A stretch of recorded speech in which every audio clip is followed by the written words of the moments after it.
Hi, everyone. It's me, Kara. Hi. And I am so excited to be able to share some information with you today. Um, the contemplative prayer through the Enneagram. So, just things that I am both interested in and just think are super important for spiritual healing and just a person's spiritual disciplines and practices to connect closer to God. So we'll spend some time doing all that today, and I hope that you learn some things. Few things. We're going to kind of go through the first half, and then we'll take like a 10-minute break. And at that point, you can get up, go to the bathroom, get more coffee, whatever you need. Also, this is a recorded video. And so at any time when a kid wants to pull your hair, I don't know, you get distracted in whatever way, then you can always pause it and start back up. But before we get started, I just wanted to do a huge thank you for your support for what y'all are supporting today is my soul care ministry and leadership development called the Roadstep Project. So just thank you so much.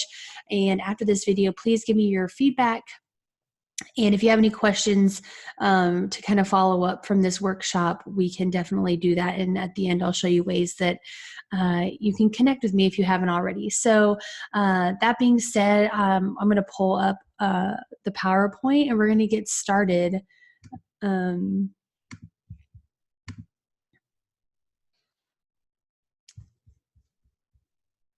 Oh yeah, here it is. Okay.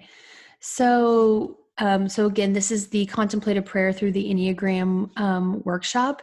Just welcome again. Hope you settle in and get cozy and some coffee, or I've got coffee. You get whatever you want, and some note taking. But also, if this is, I can always share PowerPoints and things like that. If that's what you request at the end. So what's on our agenda for today is we're going to do a quick overlay real fast of the Enneagram and its types.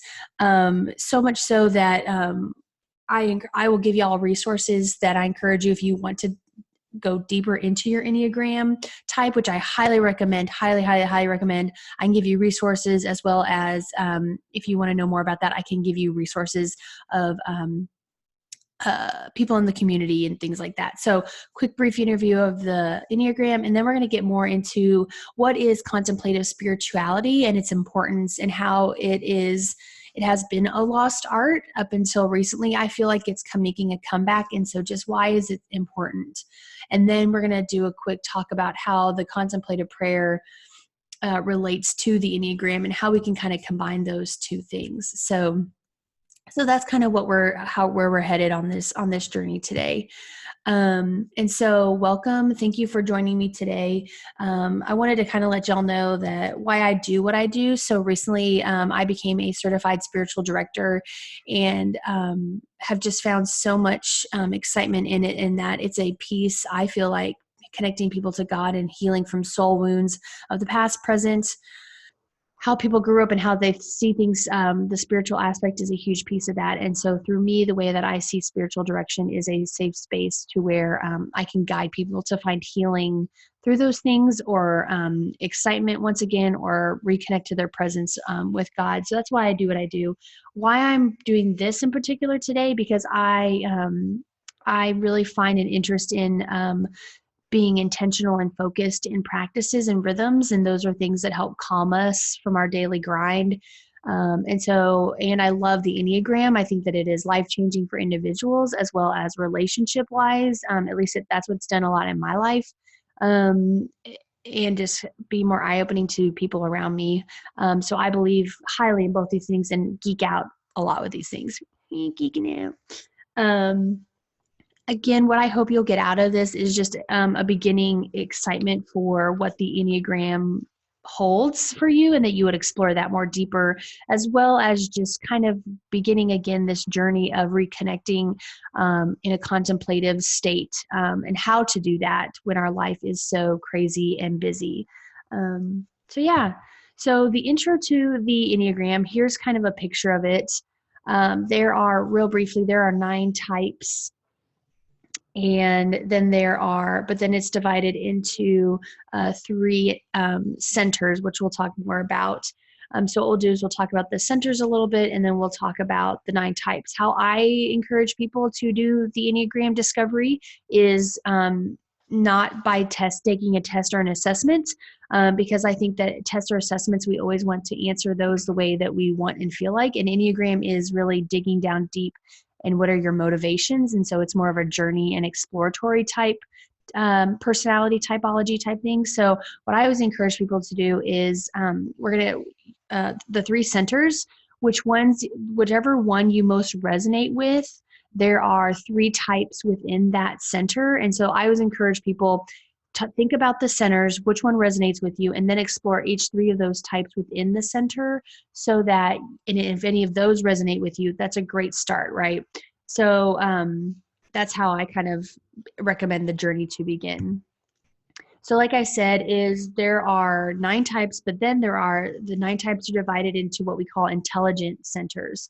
And the intelligent centers are head, heart, and gut, or the body center. So with the head center, that is the type that's 5, 6, 7. The heart center is type 2, 3, and 4. And then the gut or the body center is type 8, 9, and 1.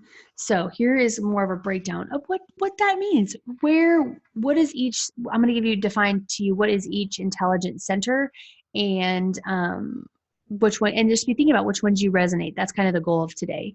And so basically what intelligent centers are is how we respond to the world. And with those, yeah, that's basically it, how we respond to the world. And so the head or the thinking center, this is where you're thinking based. So when you are reactive or you respond in a way, your brain instantly goes to this thinking mode, and you're just like, okay, what's going on? How's it going? All this, what's the facts? What's the logic? So you're thinking based. You lead with ideas. You like to gather. The head likes to gather information, figure things out, and rationally, then they can make decisions before acting. Right. So when something something hits you and you got to start thinking about it, you are a person who instantly starts thinking about it, figuring things out. You're rational about it, your decision making, before you then react, like say emotionally, right? So your focus is always the head and thinking centers. You're always thinking about certainty and safety, and what are all the different options that are going on. It's also known as the intelligence center. And so don't forget, the head or thinking center is 5, 6, 7. And then the heart description, this is where when something hits you, you're feeling first. So you're all the emotions before you're thinking, before your decision making, anything logical happens, right? You just have that emotion. And so you really emphasize all the feelings, positive, negative, empathy, concern for others, romance, devotion. The heart is really focused on relationships and the success of relationships and performing up to a certain expectation of other people. So you are really highly aware of what other people think of you and how you perform. So this is also known as the emotional one. And the emotional center is types 2, 3, and 4. All right, so the last center is the gut or the body center. So this is body based, with the body the body is led by the movement. So like when a decision is made or something hits you, you have that intuitive thought, you've got that gut feeling. You're just aware a whole lot of what's happening in your gut level of knowing things, and you're certain of it. You don't know why you know what you do, but you just feel it in your gut. You've heard that. So again, this type is focused on security, control, but also what's different is that it's a social belonging and taking the right action. So it's a lot based on your instincts. So you lead with your instincts first and foremost. And then everybody has all 3 of these centers, right? But it's what do we lead from first, and then what follows. So some people will lead with their instincts, and then do the logical and the emotional. Some people will lead with their emotion first and then do the gut, all the things. So it's just like, what do you lead with first? How do you react first when something hits you? So those are the 3 centers. So if you're like, man, I really resonated with the gut, or I really resonated with the heart, or I really resonated with the head. Awesome. So again, I'm going to give y'all a few minutes to look at this. So again, the head center is 5, 6, 7. The heart center is 2, 3, and 4. And the gut and body is 8, 9, and 1. So there's that. So now let's kind of go into each type. So here's what I'm going to do is I'm going to give y'all a brief description of all the 9 types super quick. And the Enneagram talks about more of, it's not like your personality based on behavior, but it's based on why you do what you do. So your motives. And sometimes here's the deal with people when they're discovering these things, there's going to be a type, or there may be a type that you start, or types that you start crying or tearing up with, or you are like, heck no, I'm not that at all. I always tell people also that those might be some good numbers to look into, because those are likely maybe one of your numbers, right? Because we don't, the Enneagram brings up stuff you're like, man, I don't really like that about myself. And yet there's a lot of healing in it. So, so that's how another clue of what I always kind of tell people. And also, this is another thing also I tell people is people are like, well, I think I'm a 9, or I think I'm, but the more, but what we, and the older you get, the more you know about yourself.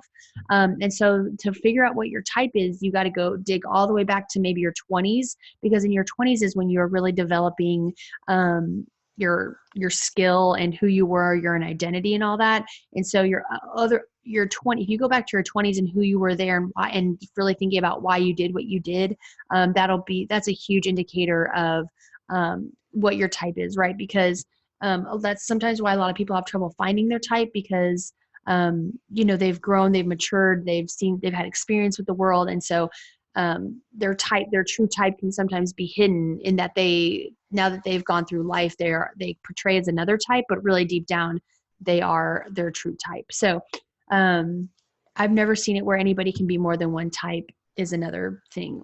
There can be wings and there can be sub things, which, whoa, we'll do that at another time, or I can point you in the right direction to people who can tell you about that. But there's layers, y'all. There are layers. But all you need to know today is start the journey of beginning to know maybe what your type is, as well as then how to connect in prayer with that. That's my goal for today. So type 1s, they value integrity and principles. They are driven a lot by what is good and right. They strive for perfection and self-control. So integrity is always a super important thing to them. They love the rules, they love the guidelines, they love the structure. So self-talk for a 1 would be like, the world isn't perfect, I must work towards improving it. So there's always something where I can improve on. I must be good, right, perfect, and avoid mistakes. I must distinguish between right and wrong and apply myself diligently to make the world a better place. So 1s have this inner critic that is super telling them they're never up to par. They're never going to be, they're good enough, right? So there's that inner critic person that's always talking to them all the time. That's a good indicator.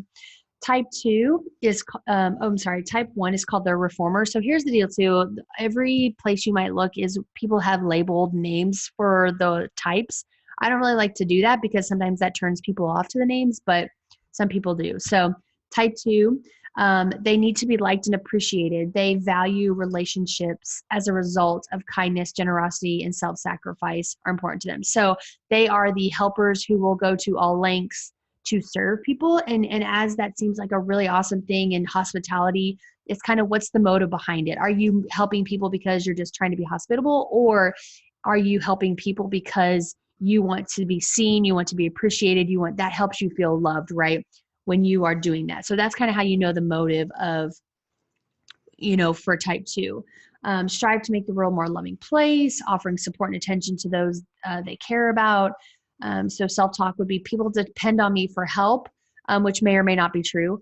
I must earn the love and appreciation of others by being there for them. So again, like, I got to be there for them. I got to serve them. I got all this stuff. And I got to, I got to earn their love in that sense.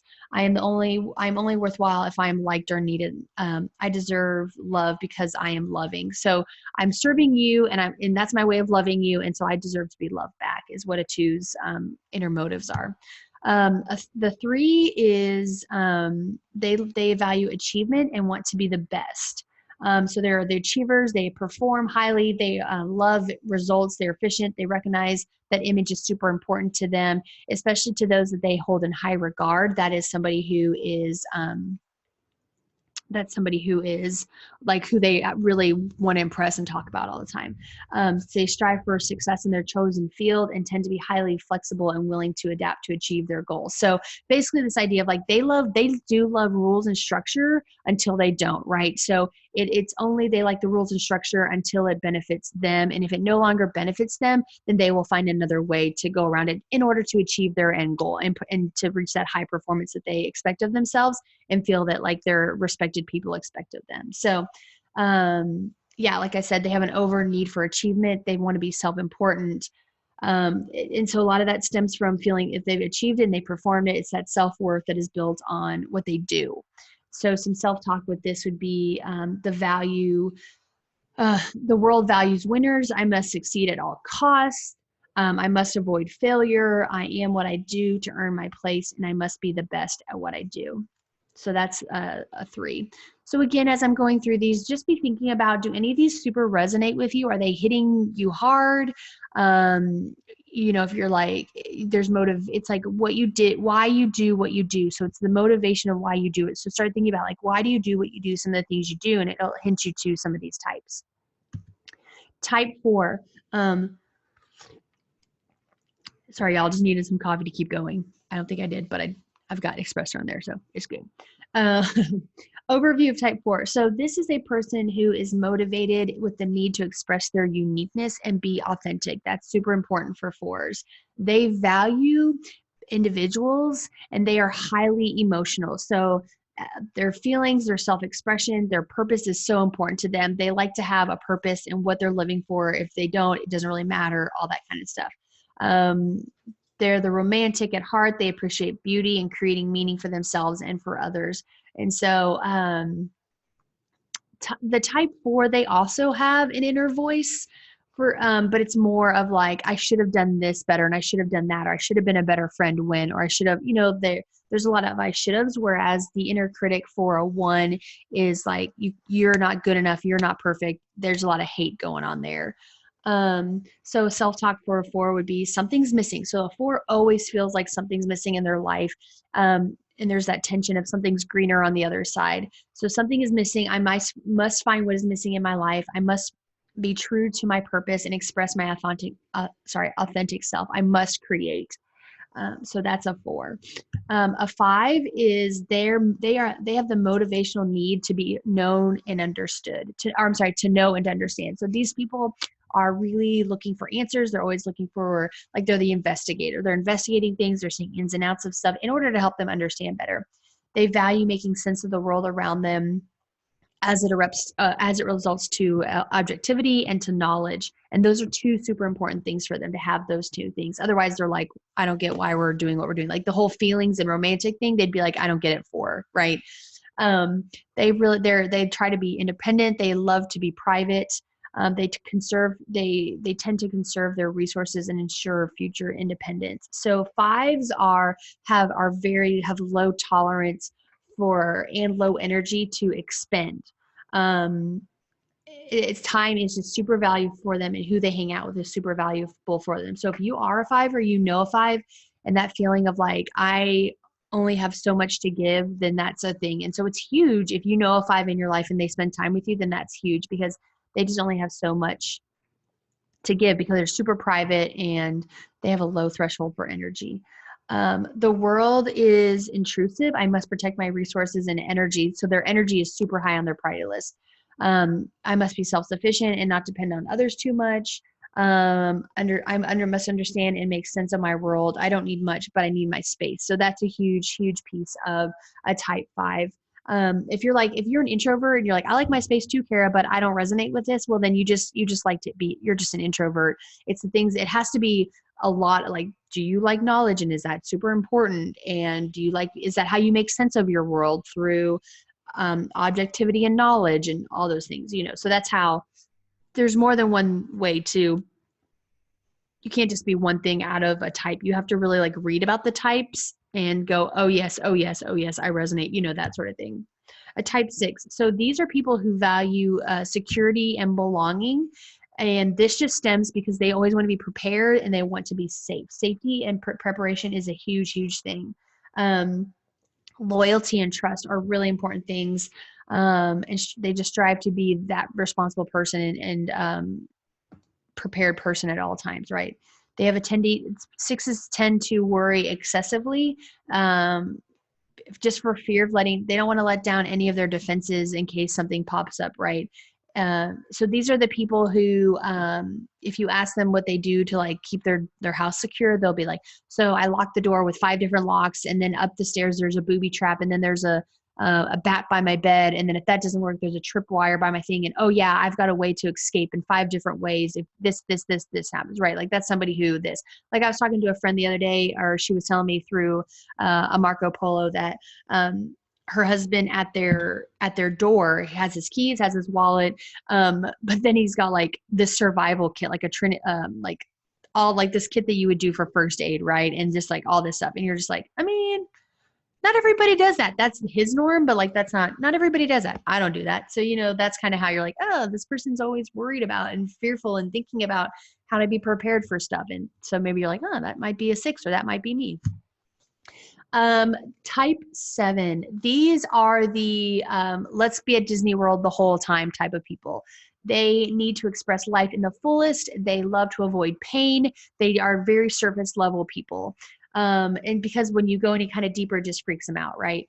And again, these are types where these are the ways, well, I'll get to that in a minute. So we'll talk about that after the 9. So they value a sense of freedom. They are always optimistic, taking opportunities as they are present in their lives for themselves. They approach life as an adventure, appreciate being playful and spontaneous. When people are like pain and suffering, they're the people who are like, it's okay, bye, let's have fun, woo, those sorts of things in your, so some self-talk would be like, excuse me, the future is full of exciting possibilities. I must experience everything and anything and whenever.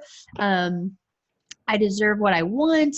What's next? I must be moving forward. I must have my freedom. Like they're just always like, what's next? What's next? Yay, be happy, that sorts of thing. Which they are super. 7s are fun. Yeah. Type 8. These people, type 8s are motivated. They need to be strong and they avoid showing vulnerability. So they are the very stoic people. They love having a sense of control and very social justice driven, not just social justice, but just justice in general. And because they love protecting people. And they're just very direct and impactful people. So sometimes if somebody's like, oh, they're really blunt, you're like, maybe they might be an 8. We don't know. All they have to have other things, and what's the motivation behind these things? But that's kind of what sometimes an 8 can present of. So the type 8s, their self-talk is, the world is tough and unjust. Only the strong survive. I am a rock. I must not be weak. I must be in control. Do it my way type people. And then there are the last type, which is type 9. These are the people who are motivated to be settled in harmony and with the world, accommodating and accepting what's important to them. So they strive for just being peaceful and appreciate stability, preferably avoiding conflict. So here's the deal. On Sunday afternoon or Sunday after church, and everybody's sitting there going, where should we go eat? Don't ask a 9, because a 9 will be like, well, whatever you want, however you want, what you like. They pass along any types of feedback like that to other people because they just want to avoid any kind of conflict. They like stability, and so all those things. So self-talk for them would be, I'm okay as long as the people around me are okay too. The world would be a better place if people could treat each other with respect. I must keep the peace at all costs. I must be tolerant and accepting. Can't everybody just get along? So maybe as you've kind of picked up or observed with these 9 types, there are some, we need all the 9 types in the world for sure. And actually the Enneagram teaches that as we begin to know ourselves and we begin to know our type, we eventually we want to have each type. Like that makes us the holistic true self person that we were all created to be. However, we all live out of one more type than the other. And a lot of that comes from how we were raised and the messages we got as a kid, and how our body and our mind told us how to respond to the environment in which we grew in, which is so fascinating. And so out of that environment came these messages that we got, which then made us into these certain types, consciously or unconsciously. Well, as a kid, you probably didn't know about the Enneagram, but now you know, you can be conscious about it, right? And so your type has really done an amazing job of protecting you all these years and responding to the world. And so here is the challenging part about the journey of the Enneagram, is if you choose to go into it, like, you're going to dig up a whole lot of spiritual wounds and things. And that's not always a bad thing, because you learn about yourself in order to then be transformed. It's a very transformative typology. And so you will transform to just be more into your true self, which is beautiful. And so there is no right or good or bad or worse or stupid in your type, right? Like, it's just who we are. If you think that way, then you might want to think that you feel like, oh, the 7 sounds stupid, or you might need to either go, am I a 7 or am I like a 4 who can't stand 7s, right? Because 4s are like, I like pain and suffering and I'm okay to be in the pain and suffering. And 7s are like, I don't want to feel any pain. So you can see how some of these types, if you don't know about yourself, they conflict with each other, right? And so this is why it's so important to know your type, and maybe even discover your loved one's type, so that you can then have grace and have better communication with one another. So I know that was a super fast overview. Like I said, I encourage you to find your own journey with that. And so I highly recommend the book that I have up here called The Road Back to You. That's a good first start. That's like a basic, that's like that's the one I always tell people to start with, because it's just really quick and easy to read. It's super easy. It gets to the point. It helps you find your type. There are some other ones. A website that I highly recommend is the EnneagramInstitute.com. That's a huge, great one. There was another one, the ones where I kind of took some of this quick information was integrative9.com, which as I was kind of looking through it, I was like, oh yeah, this is a good one.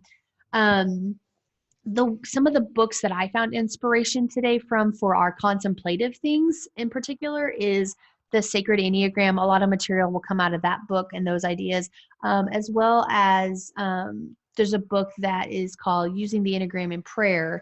And these are just 2 books that really start to integrate the Enneagram into the contemplative practices that we'll be talking about. So right now, let me give y'all a break. Maybe let's come back in 10 minutes, and then we will continue on about the contemplative prayer and what that looks like. All right, we'll see y'all soon.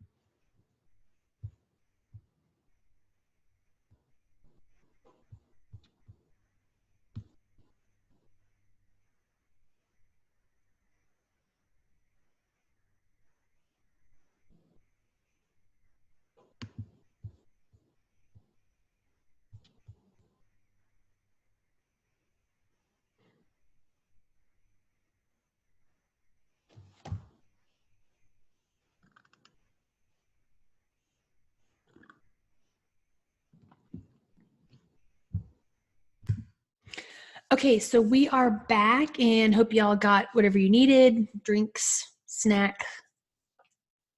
Yes, drinks, snacks, bathroom break, all the things. So now we are going to dive into the contemplative part of this. And so I know, so a lot of this is, the word contemplative prayer, spiritual disciplines, all those types of things, those can be at times very intimidating, because I think a lot of times how they've been presented, at least for me, I know growing up, like, well, have your quiet time, have your this. And if I didn't do it, there's a lot of guilt or shame around that. And so it can be a very intimidating thing. And so hopefully today, can just be, I'm just going to give y'all some simple ways to like start to thinking about it or want to approach it, or just don't be so hard on yourself. Like it's It doesn't need to be like that. Making sure my dog's okay. I don't know. He'll be fine. So this idea of going back to your roots, I kind of mentioned it earlier, that this has become a lost art. And so there's a quote that I really like by Father Thomas Keaton, and it says, "This is the human condition, to be without the true source of happiness, which is the experience of the presence of God, and to have lost the key to happiness, which is the contemplative dimension of life, the path to the increasing assimilation and enjoyment of God's presence. What we experience is our desperate search for happiness, wherein cannot be found the key." Was not lost outside ourselves. It was lost inside ourselves. This is where we need to look. So this idea of contemplation is looking within ourselves to find a way to be reconnected with God. And so Christianity over time has totally lost this art and has forgotten its contemplation as a historical tradition. It was very much part of a discipline, part of a rhythm for early monks and mystics and the church as it was kind of growing, and it's just been forgotten. I think it's just we've lost a lot of opportunity since we haven't really done this as a church. We've lost a lot of opportunity to lead beyond the worn out culture we often seem to return to. So this idea of like we want to do, and then we think about connecting with God or prayer, right? And so we have not been great examples of doing that. We do what the rest of the culture does. This whole idea of loving your neighbor as yourself. And so contemplation is very much an idea of being present and being focused. And so when we're tired and we are spending more time loving our neighbors or putting others before ourselves, it's super hard to be present. And so it's super hard to do our culture, our life, our thoughts of how perceived expectations of our roles in our life sometimes make us so tired that we cannot even begin to fathom or think about contemplative prayer, because it is very much about being in the presence as you practice it. And so through that though, like if we're not loving ourselves, we have this martyr mentality, right? Of like, no, them first, them first, them first, them first. But what we'll see is that when we do that, we are neglecting our spiritual, emotional, and even our psychological needs, which then can lead to a lot of addictive behaviors in our lives. And we all have addictive behaviors. Some have they all have different consequences, right? But that's kind of what plays out, and we feel empty with it. So how to truly love ourselves before, as our neighbor, right? That sort of idea. Contemplative. So this idea about contemplative spirituality. So contemplative spirituality is of what Hertz will say in his sacred Enneagram. It's a posture of letting go so that you can be open to be receiving and hearing the presence of God and gain transformation through that. And so that's through the sacred Enneagram. It's also from a book called The Pilgrimage of a Soul, which is recommend that as well. So basically contemplative spirituality, it's a state of being. It's not just like a one time you get in and then you get out, meditate or focus or whatever. It's just like you have had that practice, that it is a state of being. And it's that direct line of how to be into the presence of God, and it's so life-giving. And so there's 3 qualities that come from contemplation, and we'll go more in depth about these, but that is solitude, silence, and stillness. And these are the qualities that we want to practice in prayer and our contemplative practice. Contemplation, the spirituality as well as contemplative practice, it will calm your emotions. It stills the body, quiets the mind, helps us make corrections over our prideful selves, and it allows us to, and through that stillness, silence, and solitude, we are able to let go of a lot of our ego, let go of a lot of our pride, and step into our true selves. And when I say true selves, that is like who God has truly created us to be. So the first little quality we're going to talk about is solitude. So of course, solitude is this idea of you're intentionally withdrawing and being away from it. in our lives, we are always surrounded by people. They're everywhere. All of our activities are community-based. We go to a church building, there's community. We have small groups, community. We have soccer games for our kids, community. We have meetups, interest groups, community, right? We are just a community-based society. Even with our social media, like right now, we can't go actually physically see our community, but man, Zoom and all these other platforms are like having to expand their time because everybody is on them, using them to the max of trying to connect with people, right? And so social media interactions, we just love it. However, the benefit of solitude, if you want to think about that, is it teaches us to be present, not only to ourselves, but to God, and then also to others, because once we have that solitude, we are mindful of ourselves and of God, which then fills us up to have time for others, right? So there's a benefit for solitude, even though we're like, we are community, we're like, gotta be with people, gotta be with people. There is something to say about solitude, which then helps us to be present with others. And I think that's a lot of what Jesus's examples were when he went away to pray. To some people, they don't understand that. And yet he did that not only for himself, but he knew that if he did that for himself, then that solitude would then benefit others, that he could feed more into people, right? Then we have silence. So this is like all distractions go away. We've got, and in our lives weekend, we have all the distractions. We have the emails, we've got the texts, we've got the social media, we've got the people in our lives. We've got the noise of traffic, of airplanes, of billboards, of commercials, of all the things, right? And so there's just not a lot of time for silence, or our society doesn't set up time for a lot of silence. And so the benefits of silence, for some people, silence is a super hard thing, right? But again, like silence it benefits us to listen, not only to listen, but learn how to listen to the voice of God, which is something maybe we've always heard this off mystic thing. We're like, oh, people, the voice of God, you're like, oh, that must be nice to hear that. Or people are like, God told me, or God said, or I was led by God, or led by the Spirit. You're like, oh, I've never heard that. Right. I think a lot of times those people are practicing the silence in their life that's very much needed.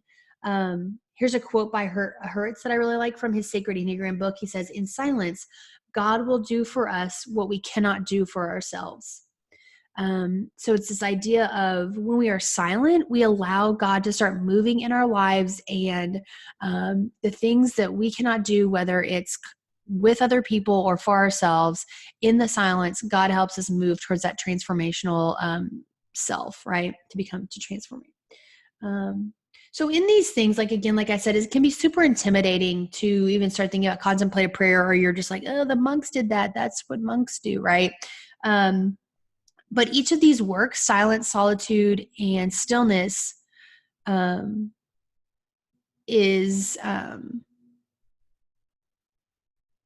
each one of these practices is a grace. It's a work of grace, and a work that only God can do in us. So the importance of all these practices is they open us to grace and to the work of God. So the last quality is stillness. So we are on the go people. We are cause driven. We are family oriented. We've got activities.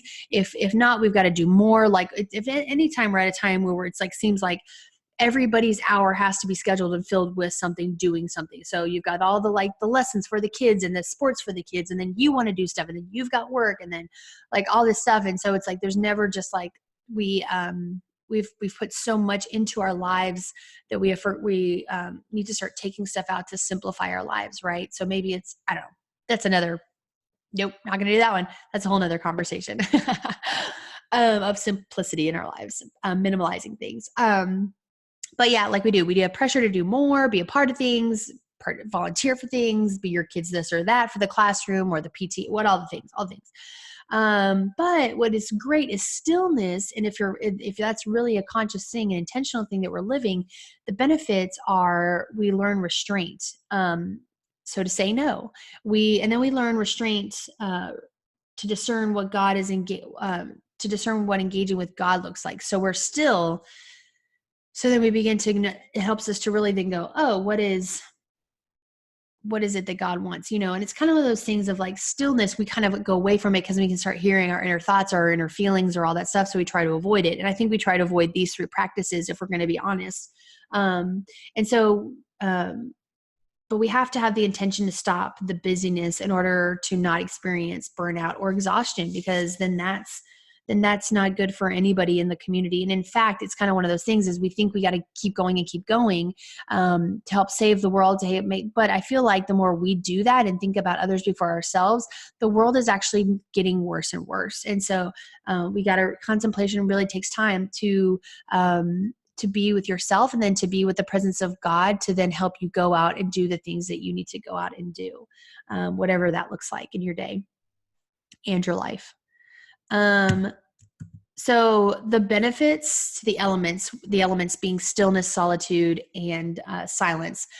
So part of Hurwitz's wife, she says this thing out of his book: to the extent we are transformed, the world is transformed. So as much work as we do on ourselves and find that transformation, then the world can be transformed just in that amount as well. So it's kind of like the work you do can benefit, how much work you do on yourself is a benefit to the world, right? And nothing more and nothing less. What this does is these 3 elements, they nurture our inner spirituality. And we need that nurture. We need to find ways to nurture silence, solitude, and stillness in order for it to be a part of our practice, our discipline, our practice. I like to say better.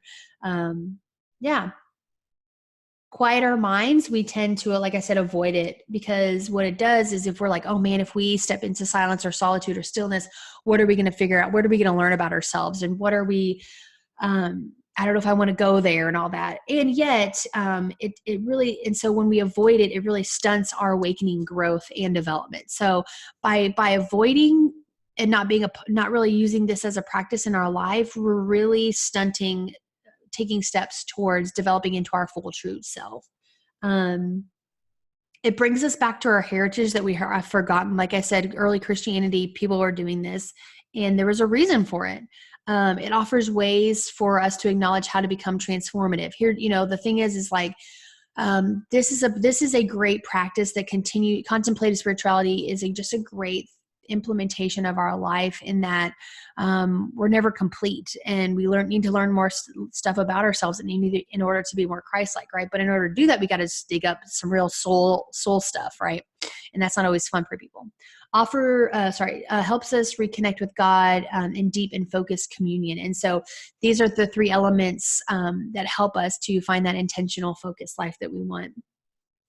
Y'all, even this whole practice too, it is a part of holistic healing. We hear a lot about that with maybe some Eastern medicines, but this is truly something that I really think is so beneficial to it, because it is holistic in that it is the health for our mind, body, and our souls when we start to live out this practice.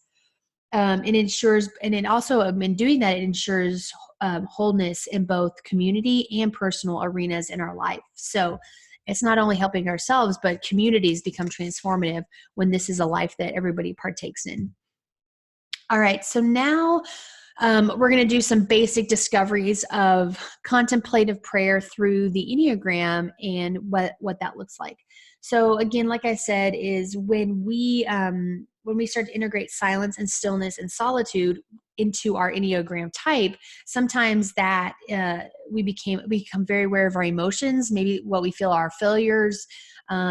Maybe if you're in the head center, when you start doing this practice, you're going to get a lot of anxiety or stress. If you're in that heart center, you're going to start feeling a lot of guilt and shame. And maybe if you're a body center, you might start feeling some anger and frustration. So it is a difficult thing. It's just like all things. Like it takes practice and it takes discipline to make this a part of your daily grind, your daily rhythm. Okay, so this is what the idea of the Sacred Enneagram book talks about. Is it's going to take, first we're going to talk about how the three qualities, stillness, solitude, and silence, how they, what types really relate to being in that state, right? So for example, the body center, which is types 8, 9, and 1, stillness is so crucial for their lives. And I'll explain in a little bit why for these particular types. Stillness is a huge practice for these types to really partake in. The heart, because the body center really likes control. So stillness is crucial. The heart center, we love heart center. People love connection, types 2, 3, and 4. And so in that way, solitude is a super important practice to partake in. The head center competence is 5, 6, and 7. And that is one where silence is very crucial. And so let's continue, and I'll explain that in a little more in depth. So the 8, 9, and 10 stillness practice, right? So here's what happens is stillness causes us to slow down, forcing us to see how we have made our identity. They are what they do. So a lot 8, 9s, and 10s come from this idea of we are what we do. And so stillness really helps people to slow down and go, maybe that's not the case, right? And so it really starts to slow people down. Stillness can helps redefine, and guides 8, 9s, and 1s to redefine their instinctive motives by being a counterpart to want control, right? So if you're in stillness, you don't have a lot of control of a lot of things. You're just letting things happen. You're stopping your life basically, right? And those 3 types don't really like to stop life because they like the control. They like to know what's happening. They like to all the things. So stillness is like, it's that counter thing to it. And that's what's so good is these practices are counter to what is the instinct of these types, because you want to be able to slow your life down, right? And so stillness then also creates an inner accountability and a proper approach to 8, 9, and 1's active life, right? And it helps them to take a second look at why they're driving with that control. Like when you're in silence, you're contemplating things and you're just like, man, I got to control this. I got to be a part of this. I got to make sure this happens, all this, I got to do. And with silence implemented into an 8, 9, and 1's life, it really starts to help them take a second look at that and be like, is my identity really in what I do?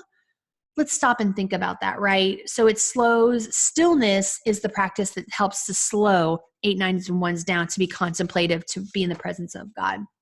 So cool, y'all. So cool. Man. Okay. Solitude is for 2, 3s, and 4s. All of these 3 practices are good for all the types. Again, we could all use more of it. The ones that, however, these are the crucial ones that you really want to focus on if you're this type, So the heart center, 2, 3s, and 4s. So solitude acts as this correction to the feelings that these types are really dependent on. Because when these types are super dependent on how people see them, how they're connected to people, and comparing themselves to people all the time. So solitude, being away, helps to slow that mind, that thinking down, and just separation is really good for 2, 3s, and 4s. So a lot of the 2, 3s, and 4s, we are drawn, not we, I say we because I'm in this, sorry, y'all. They are drawn towards affirmations of an approval. And so there's a lot of loneliness and things like that. However, so you're like, well, how does solitude do that? But solitude helps them, so when they're not in solitude, they're disconnected from their true self. And then solitude helps them recenter and bring them back to their true selves. And so what it does is when the center is in solitude, they rediscover how to be present to God and to themselves with no strings attached. Because a lot of times, based on this center's wanting to be dependent on people and how people see them, there's a lot of feelings of like, what's your catch, what's your agenda with me, that type of thing, right? Because these centers love authenticity and value that in relationships. So again, it helps, like I just said, it helps the center to regain authentic connection to others, God, past and present, and the future, with the focus on the present, because these centers are not always, this center is not focused on the present, these types. They're always focused on the next thing, that whatever, be better, not.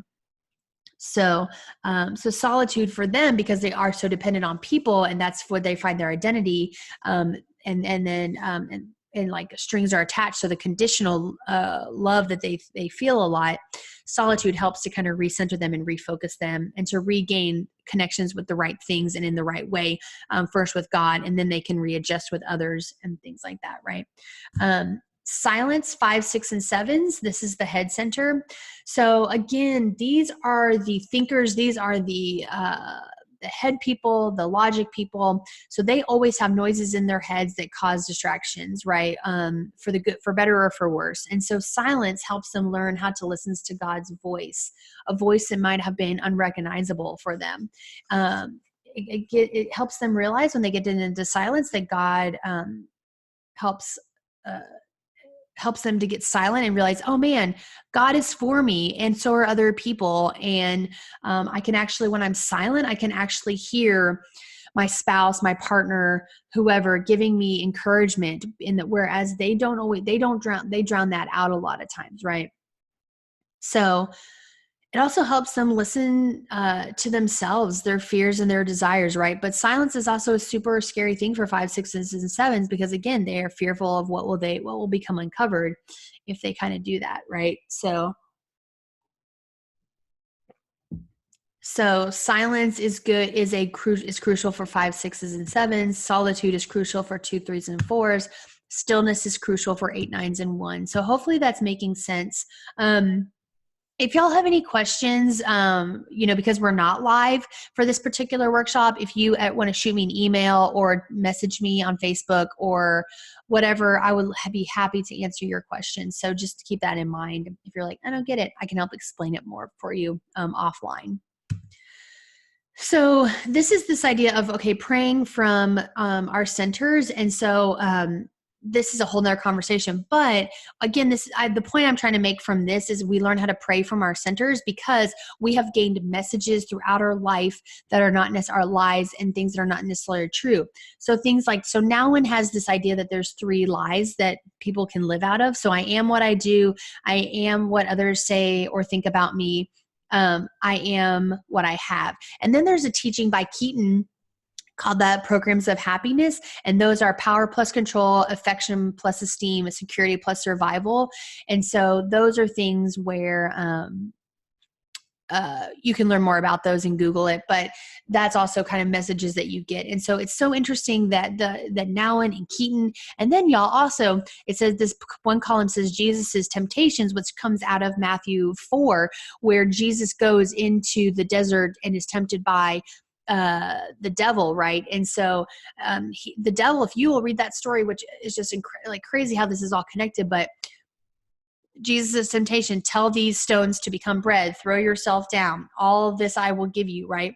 These are all very, these all come out of, as you can read more, and we can go more into this. If you ever want to go more into this deeper, we can totally reach out to me and let me know, because it's very fascinating how Matthew 3 and 4 are related to Enneagram and our types and the lies that we live and how we can, and what Jesus and what God affirms from us for real, how he sees us. So how God sees us. So again, then there's that contemplative prayer posture, stillness, solitude, and silence. So again, the point of this is basically just saying that we all have listened to lies consciously or unconsciously, or had expectations in our lives, and that all of this is connected to come out of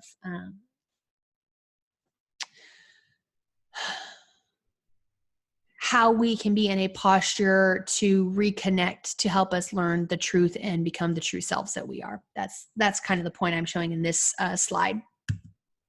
Okay, so we've learned about solitude, stillness, and silence. Oh, say that 3 times fast. And how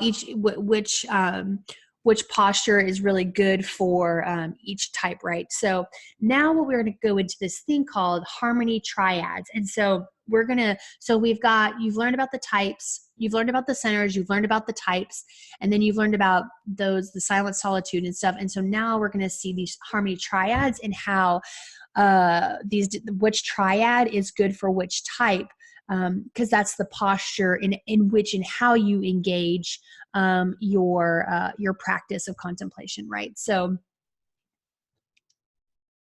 y'all don't understand. I'm geeking out so much right now. I love this stuff. So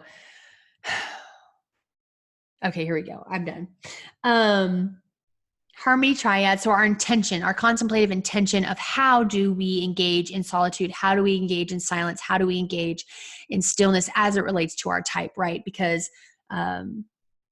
we all are connected. We all are connected or can get connected in different ways. And there's not one way to get connected to God is what I'm saying, which is awesome. All right. Harmony triads. So there is consent, which is also what we call the relationists. And this is types 2, 5, and 8. And then there's engagement.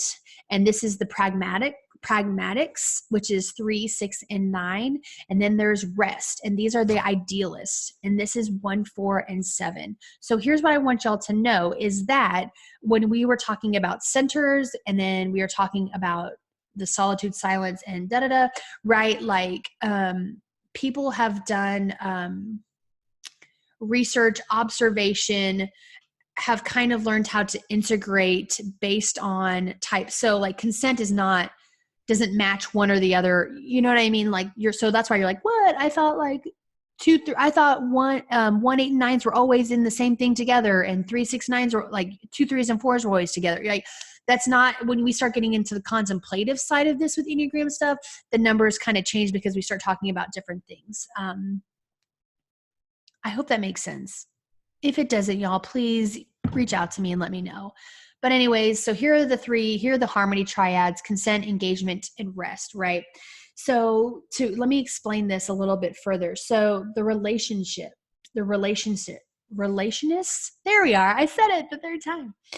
These are people who, these types, based on their motivations, based on their behaviors, they avoid acknowledging and deny their needs. So they are always suppressing what they need and always giving to others all the time. They're always thinking about others. So if you go back and you kind of read about these types, you'll see that they always put others first, 2, 5s, and 8s.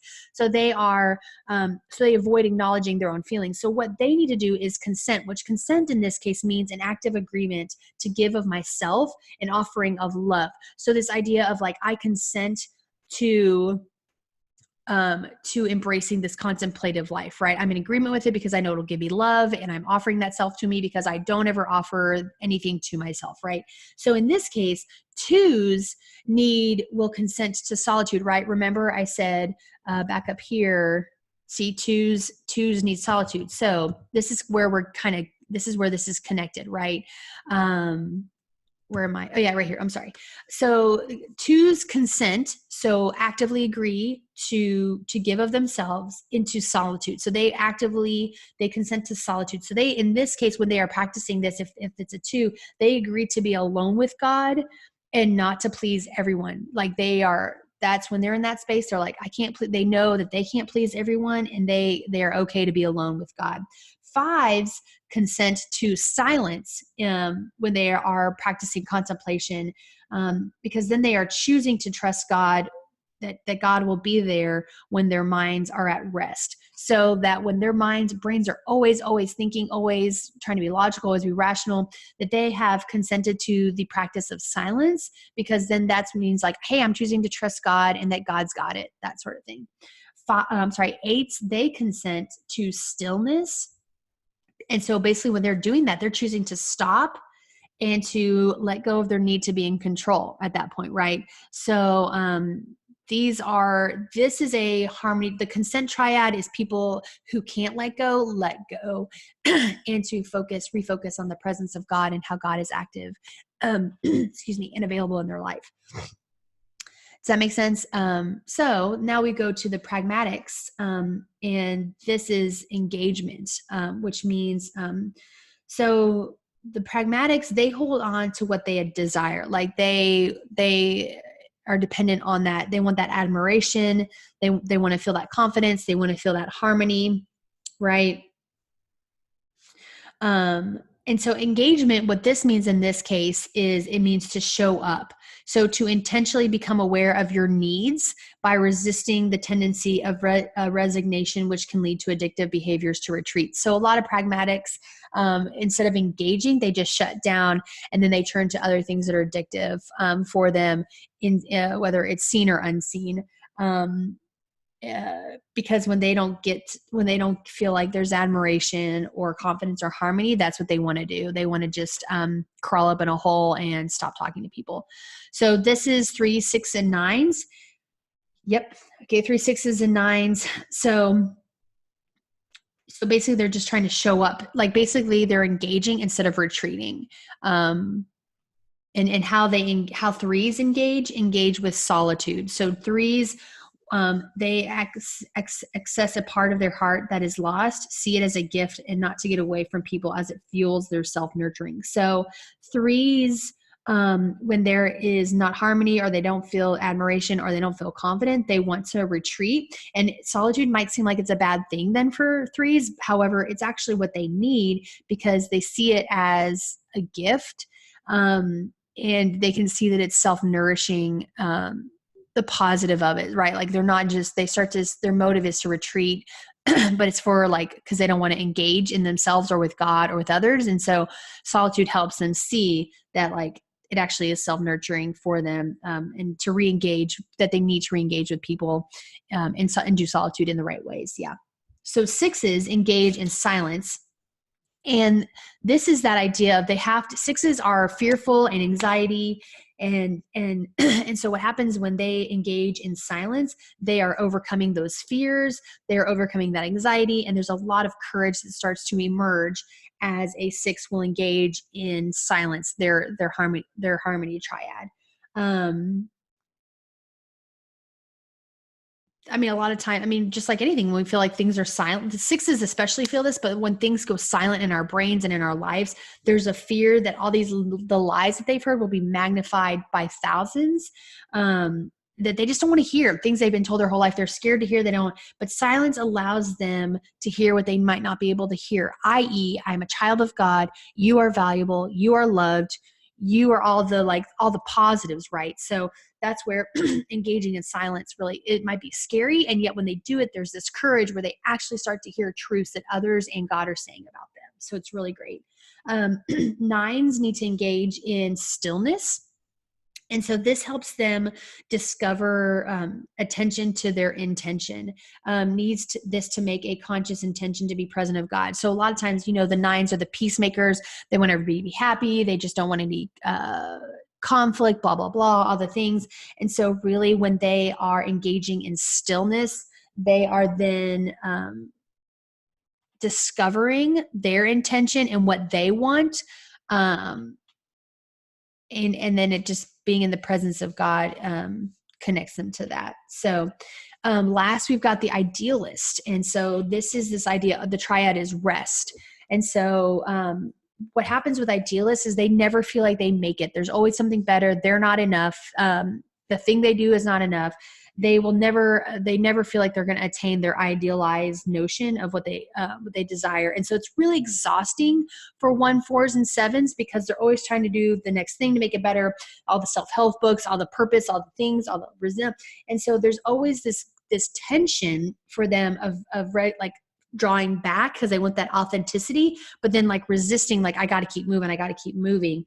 And they never allow themselves just time to find their true selves because they're always I got to do better, got to be better, got to follow the rules. What's the structure? And then 7s are I don't feel any pain. I want to keep going. Right. So as y'all can have time to dig more deeper into this, you will be able to see how this is all connected and related. You're well, why is a 1 in the idealist? Well, if you go back to the type 1, you'd be oh, I get it, because defined by idealist and all that makes sense, all the things.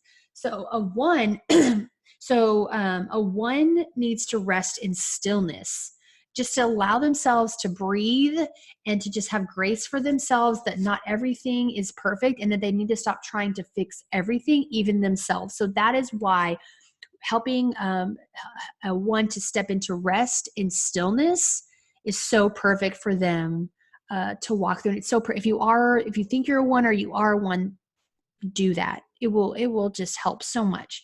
4s, they need to rest in solitude because they need to see that being alone is okay. And that, so 4s are just high intensity emotion all the time. And I think sometimes people just don't know what to do with them. because they're just intense all the time. They're just intense, right? And so when they are resting in solitude, they are able to dial down those emotions and have reflection time. And then they're able to see like their emotional energy, how that energy might be a lot for people, even themselves. And then they can rest in, they can find rest in the turmoil that they feel with purpose or calling or not ever being enough. And the solitude allows them to come back to relationships with clarity and inner calm, right? Because they've had time to think about things, process things, be back in the presence of God in that sense. And so they're able to just kind of basically like calm down. So solitude is a great thing for fours, and that it helps them just kind of see the world differently to help calm down their levels of energy to then interact with people with clarity and with calm. Lastly, sevens can need to rest in silence, because they are always adventurous and always looking for the next adventure, always looking for the next thing. And yet that allows them to just not connect deeply with people or God. And so resting, like they're like, I gotta have the next adventure. I gotta do what I do. But those are lies.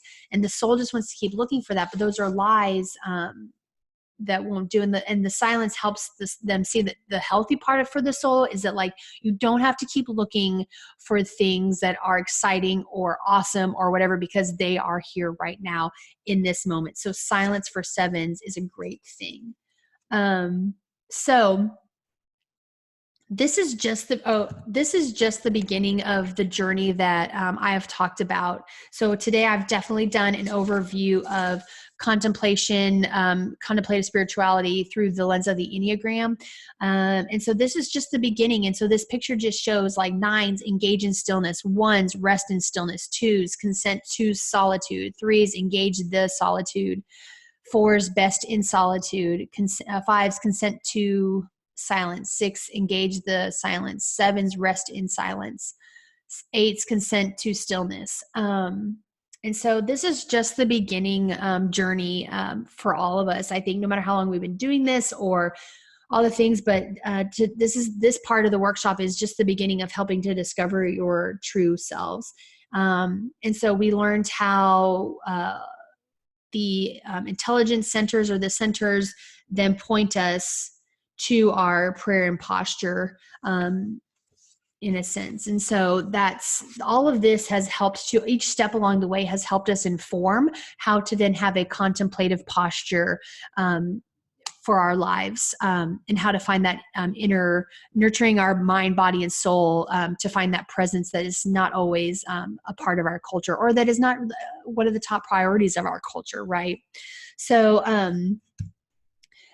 that's all that I had for you today.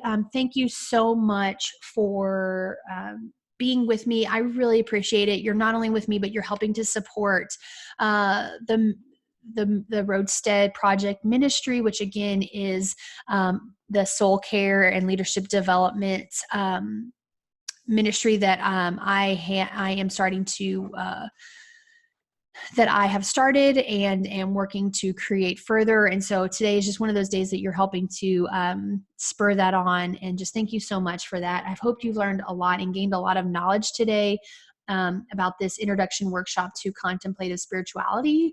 It's a lot of information. It's a lot to take in. So just start at the beginning with knowing your type, and then following how to lead to a posture of prayer, right?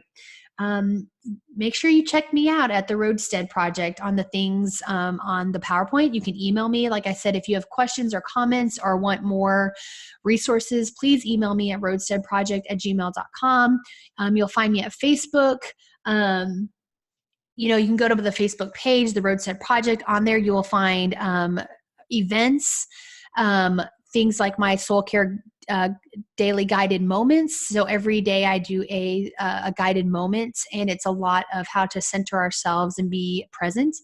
And then if you're just more specifically interested on the Enneagram in general, your Enneagram type, wanting to have more of a contemplative life, email me at the Roadstead Project, and we can talk more about spiritual direction and what that could look like. Or like I said, tune in daily to the Soul Care Daily Guided Moments. Again, just thank you so much for your presence, and hope this you found some good tools in your toolbox for your spiritual journey, and the journey is not over, and so just give yourself some grace. So that was it. Thank you so much, and hope that